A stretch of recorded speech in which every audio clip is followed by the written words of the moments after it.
امام حسین کی شہادت پر بھی فلسفہ شہادت بیان کریں گے، اور معراج شریف پر بھی یہ فلسفہ معراج ہی بیان کریں گے، اور نماز پر یہ فلسفہ نماز ہی بیان کرتے رہیں گے۔ ہاں جی، ان کو پھر ہر بات جو ہے وہ ہماری عینک سے یہ اپنا دین پڑھیں گے، فوراً بھیج۔ تو آج بات وہی ہے، فلسفہ شہادت تو بیان ہوتا ہے، لیکن بتاؤ اے شیخ کہ ابن علی آیا تھا کیوں میدان میں، بتاؤ اے شیخ کہ ابن علی آیا تھا کیوں میدان میں، گر ہو سکتی تھی حجرے میں شمع ایمانی روشن۔ فلسفہ شہادت، ساری فلسفہ شہادت، تو اس کی بات، اس پادری کی بات کتنی عجیب تھی کہ بھیجو بھیجو، جب قرآن بھی پڑھیں گے تو پھر فلسفہ قرآن ہی بیان کریں گے، فلسفہ حدیث ہی بیان کریں گے، انہوں نے اور کوئی بات نہیں کرنی۔ اس کی وہ دور رس نگاہیں اس پادری کی دیکھ رہی تھی۔ آج مسلمان نماز بھی پڑھتا ہے تو فلسفے کے تحت پڑھتا ہے، یہ نہیں کہ میرے رب کا کوئی آرڈر ہے، کہتا ہے ہو سکتا ہے جو کام رکا ہوا ہے وہ کام ہو جائے، ہو سکتا ہے ویزا لگ جائے، ہو سکتا ہے بیماری سے شفا مل جائے، ہاں، اور یہ فلسفے کے طور پر سارے کام کرتے ہیں۔ تو اس واسطے اگلا جو شعر ہے نا، اس سے پہلے میں نے یہ بات اس لیے بیان کی تھی، آپ ذرا سوچیں کہ ہوا کیا کربلا میں۔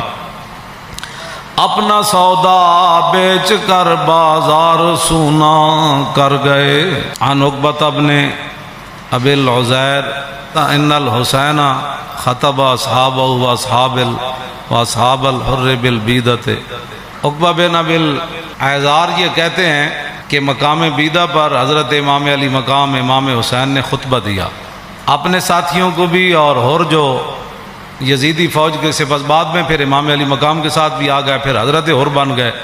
آپ نے خطبہ دیا مقام بیدہ پر، فرمایا فحمد اللہ واسنا علیہ، اللہ کی تعریف بیان کی، پھر اس کی توصیف بیان کی۔ فقال ایھا الناس ان رسول اللہ صلی اللہ تعالی علیہ وسلم قال، فرمایا میں نے اپنے نانا جان کو فرماتے ہوئے سنا، مر رہا منکم سلطانا جائرا، کہ تم میں سے کوئی آدمی ظالم بادشاہ کا زمانہ پائے۔ یہاں تو ظالم کہنا بھی کہتے ہیں جی آپ نے ظالم کہہ دیا۔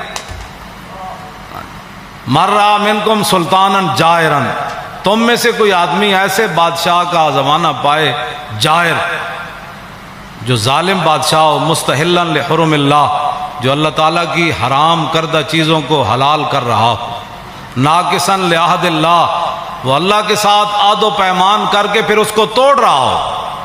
کلمہ پڑھنے کے بعد تو پھر نگاہ اور بندے کا رخ اور بندے کی ساری باتیں پھر ادھر ہی ہونی چاہیے نا۔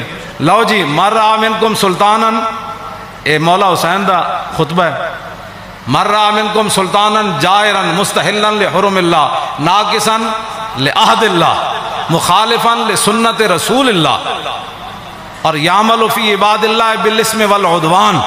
فرمایا رسول اللہ نے، میرے نانا جان نے فرمایا، جو ظالم بادشاہ کو دیکھے اللہ تعالیٰ کی حرام کردہ چیزوں کو حلال کرے اور اللہ کے ساتھ عہد و پیمان، کلمہ پڑھنے کے بعد بندے کی مرضی مک جاتی ہے، فرمایا اللہ کے ساتھ عہد و پیمان وہ توڑ دے، رسول اللہ کی سنت کی مخالفت کرے، یعمل فی عباد اللہ بالاسم والعدوان، اور قوم کے اندر برائیاں اور قوم کے اندر گناہ اس کا رواج دے، بجائے اس کے قوم کے اندر برائیاں اور گناہ کو ختم کرے، نہیں، یعمل فی عباد اللہ بالاسم والعدوان، وہاں سرکشی اور ظلم و ستم اور گناہ کو رواج دے۔ فلم یغیر علیہ بقول ولا فعل وکان حقا علی اللہ ان یدخلہ مدخلا۔ مولا حسین فرمانے لگے کہ پھر میرے نانا جان نے کیا فرمایا، ان حالات کو دیکھ کر کوئی بندہ اپنی زبان سے اور اپنے ہاتھ سے اس ظالم کا ہاتھ نہیں پکڑتا تو اللہ رب العالمین قیامت والے دن جس جگہ اس ظالم کو داخل کرے گا نا، وہ تماشا دیکھنے والے کو بھی داخل کر دے۔ ہمیں بھی بہت سارے لوگ مخلصانہ مشورہ دیتے ہیں، آپ کو کیا پڑی ہے، اس معذوری کی حالت میں آپ جیلیں کاٹتے ہیں، یہ کرتے ہیں، وہ کرتے ہیں، جی یہی بات ہے، کیا پڑی ہے آپ کو؟ دیکھیں بڑے بڑے لوگ، بڑے بڑے متقی پرہیزگار اپنے آستانوں پر بیٹھے ہیں، اور بڑے بڑے شیوخ حدیث حدیثیں پڑھا رہے ہیں، اور بڑے بڑے مدارس چل رہے ہیں، آپ کو کیا مصیبت پڑی ہے؟ کیوں جی؟ جو چیز مولا حسین کو لے کر کربلا میں گئی نا، وہی چیز خادم حسین کو بھی پریشان کرتی ہے۔ آگے آپ نے کیا فرمایا؟ الا ان ہؤلاء قد لزموا طاعۃ الشیطان وترکوا طاعۃ الرحمن واظہروا الفساد وعطلوا الحدود واستاثروا بالفیء۔ وانا احق بالغیر. آپ نے فرمایا دیکھتے نہیں یزید نے کیا کام شروع کر دیا. قد لزموا طاعت الشیطان، یہ سارے کے سارے شیطان کے اطاعت گزار بن گئے. وترکوا طاعت الرحمن، اللہ کی اطاعت انہوں نے چھوڑ دی. وازر الفساد، ہر جگہ انہوں نے دنگا و فساد برپا کر دیا. وعطل الحدود، اور اللہ تعالیٰ کے احکام اور اس کی حدود کو معطل کر دیا. واستاثروا بالفیء، اور قومی خزانہ لوٹ کر کھا رہے ہیں. یہ امام حسین نے پھر آگے پہلے یہ بات فرمائی، پھر آپ نے فرمایا حسین مقابلے میں کیوں آیا؟ چشم گریاں، مزرعے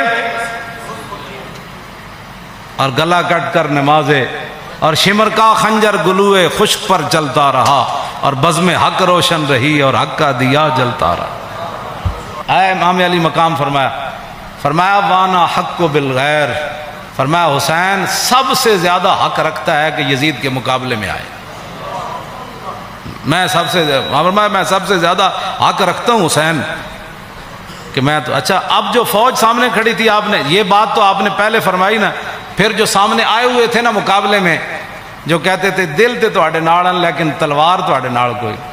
آپ نے فرمایا قد اتتنی کتبکم وقدمت رسلکم ببیعتکم، فرمایا یہ تمہارے خطوط ہیں جو تم نے مجھے بھیجے ہیں، اور بہت سارے قاصد تم نے میرے پاس بھیجے ہیں.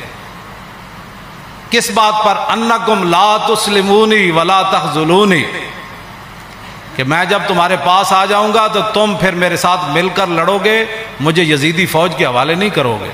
یہ تمہارے خطوط ہیں میرے پاس. انکم لا تسلمون ولا، اور تم میرے اوپر حملہ کے وقت خاموش نہیں بیٹھے رہو گے، یہ تم نے لکھا ہوا ہے اس میں.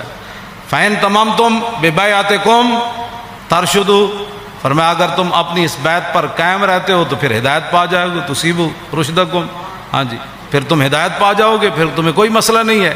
آگے پھر آپ نے لوگ پھر دیکھنے لگے یہ کون ہے. جان بوجھ کر بھی لوگ آنکھیں بند کر دیتے ہیں نا.